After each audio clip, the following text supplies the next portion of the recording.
What I'm going to talk about is my garden experience and how the weather has affected the experiences of my home gardens throughout my lifetime. I'm speaking from a garden, artist, and immigrated child perspective. So I'll go through my childhood to my adulthood, from rural to urban gardens on our Canadian prairies within the northern climate, and as a source of organically grown food using that garden. My childhood started out over in the Netherlands. My parents were young adults in Holland during World War II. Dad achieved a diploma in agricultural practices in 1944, and Mom got a diploma in home economy studies in 1950. When they married in 1949, Dad's work took the family to Northern Holland. However, in the winter of 1953, there were violent storms on the North Sea. These broke the main dikes, causing severe flooding on the reclaimed agricultural land. This resulted in widespread job loss and also loss of homes. My parents were able to immigrate to Canada after this disaster, but Dad had to sign a one-year contract working as a farm laborer for $50 per month, plus pay their own way there. Dad, Mom, my sister Evelyn, and myself, age 3 and 1, docked in Halifax on June 5th, 1953. We took the train to Pelly, Saskatchewan. Our free accommodation was a converted granary, basic electricity, which means a light bulb in the middle of the room, outside well with a hand pump, wood heat, and an outhouse. Dad labored very, very hard from dawn till dark. And sometimes you think of an indentured service, the hours he put in and the hard work. After a year, though, he was able to move on. This first year gave them the experience of the seasons on the prairie, at least 5 months of freezing cold, hard winter, and a shorter growing season from the Netherlands, from late May to early September. The source of moisture was rainfall, and the food preservation was canning and root cellars. In 1954, Dad got a job as a farm laborer for a nearby Kustra's chicken farm. This time our accommodation was a converted chicken coop, and we shared the responsibility for planting, weeding, harvesting the farm garden. 1955 saw us moving to the village of Benito, Manitoba, short distance away. Dad trained as a butcher there with the village grocery store. This gave us the opportunity to move to a small house onto an unused farmstead. Now, with a reliable source of meat, plus 2 gardens providing basic vegetables, potatoes, beets, turnips, carrots, peas, and beans, plus the raspberries and rhubarb, they were able to feed the growing family. By the age of 3, we were already shelling peas and picking potato bugs. The garden was our playground and our source of snack food. And somehow there was always time for a little bit of a perennial flower bed.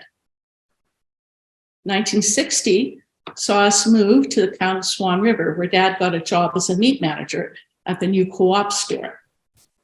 We moved the Benito house onto a small 1-acre lot on the government road allowance area. We were able to raise goats, chickens, plus 2 gardens, and now we had 5 children to feed. We were totally dependent on rainfall for moisture until 1961, when we got indoor plumbing and an outside tap. We also harvested from the wild Saskatoons and chokecherries. And in 1966, my parents decided to immigrate to Australia. But it turned out that the grass was not greener and it was extremely hot there. We were able to, in 1967, re-immigrate back to Canada. We moved to the town of Virden in southwestern Manitoba. The backyard urban garden was supplemented by always a potato patch on the corner of somebody's field. The climate was similar to Swan River Valley, but hotter and drier summers.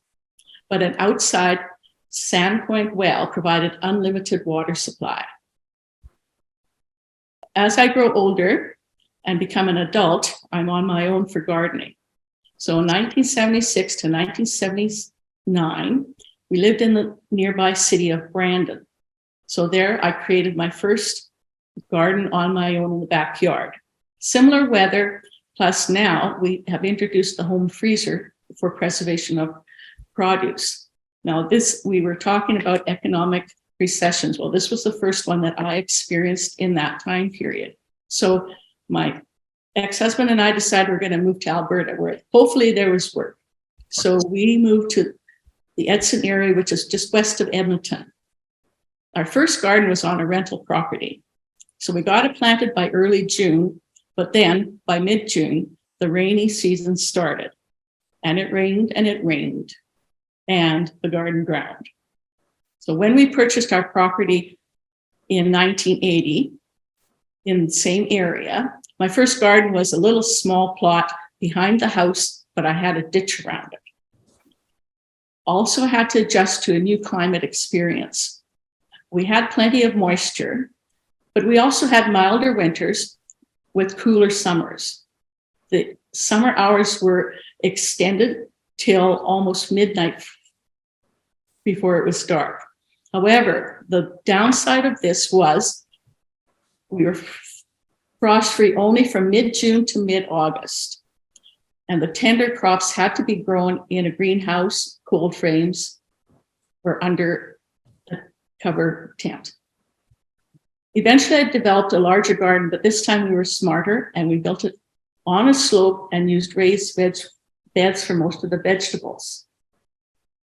It was ideal conditions for cool weather crops, and within 10 years, I was able to produce the yearly supply of our basic produce.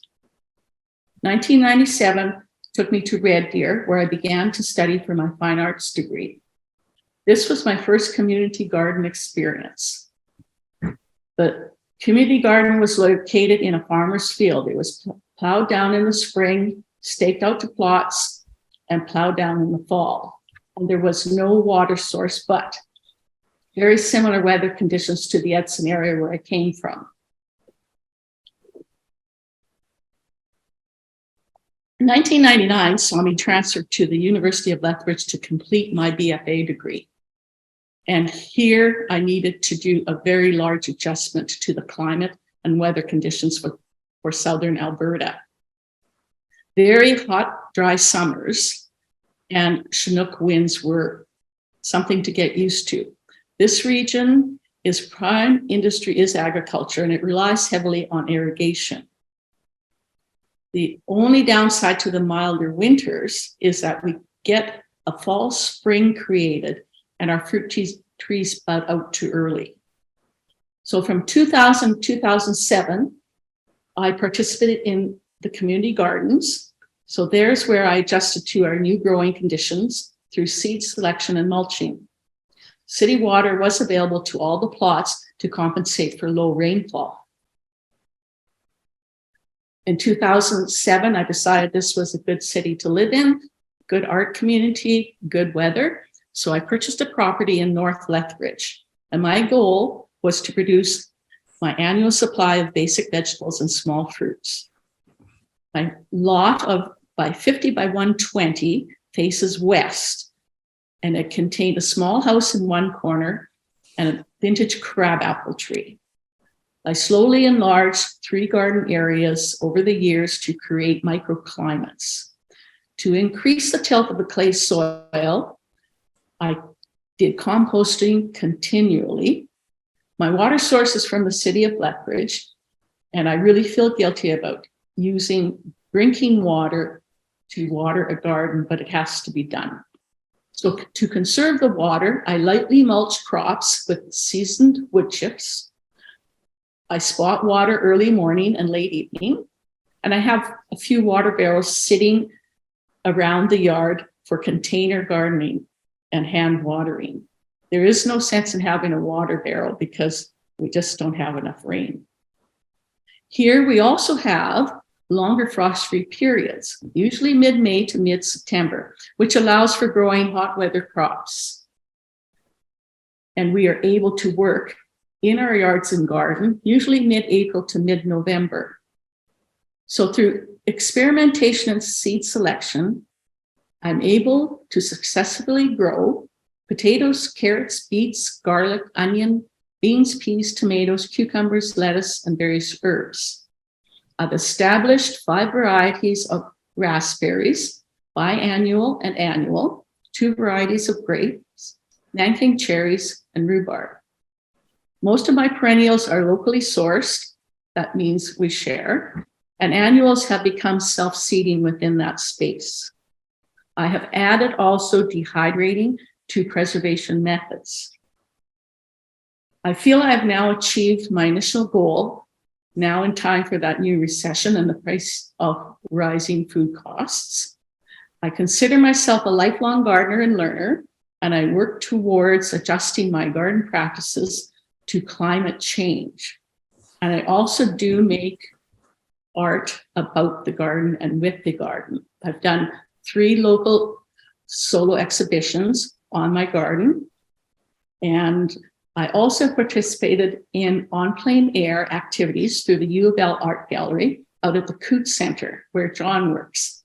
So I've over in its inception, and I don't remember the year, but I've done paintings, drawings, line drawings, and specimen drawings. I really enjoy the space there and the opportunity just to do on plein air. And that is it. I'm wrapped up. Thank you.